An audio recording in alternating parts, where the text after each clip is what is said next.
Bonjour à tous, donc dans cette vidéo je vais vous présenter quelques animaux qu'on peut retrouver dans notre potager, notamment le hérisson et le rat, qui a plutôt mauvaise réputation, mais malgré tout pour nous il est utile dans le sens où il va manger les déchets verts, aller au compost pour aérer un peu tout ça, et avec ses galeries il nous donne de la belle terre qui est déjà bien décompactée et bien ameublie. Alors bien sûr je ne vais rien faire pour l'attirer particulièrement, et de temps en temps j'en attrape avec un piège où je peux les relâcher après dans la forêt, mais je ne le considère pas comme un nuisible. Malgré les dégâts que peuvent faire certaines galeries, j'essaye de cohabiter avec le mieux possible en surveillant sa population en fait. Le hérisson, lui, va être un partenaire qui va manger des limaces, des escargots, hannetons, des insectes et d'autres gastéropodes qui peuvent vraiment freiner le développement des cultures, voire les dévorer. Donc c'est vraiment un allié précieux au jardin.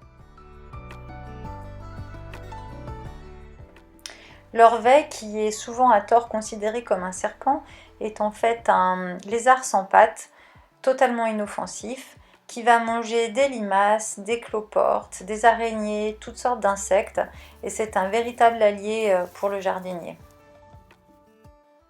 La menthe religieuse, elle, va manger des chenilles, des sauterelles, des criquets, qui peuvent être des fois vraiment de grands dévoreurs au jardin.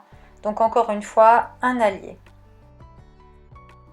Ici le frelon européen qui lui va manger des pucerons, des insectes et va lui aussi contribuer à la préservation des récoltes.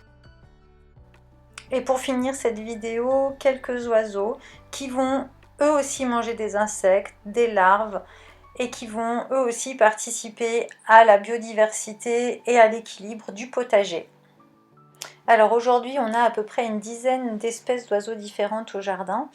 Et en fait, le potager, au-delà de récolter nos propres légumes, c'est surtout préserver la biodiversité, attirer des insectes, des animaux. Et donc, on ne fait absolument aucun traitement, même pas des traitements naturels. Hein, on n'intervient pas du tout au potager.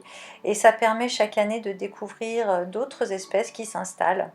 Et tout ça est rendu possible grâce à la permaculture, le compostage de surface, les lasagnes, la culture en butte par exemple qui va offrir des cachettes pour tous ces animaux et attirer une grande variété d'insectes et d'animaux pour vraiment pour notre plus grand plaisir. Voilà, j'espère que cette vidéo vous aura plu et je vous dis à très bientôt.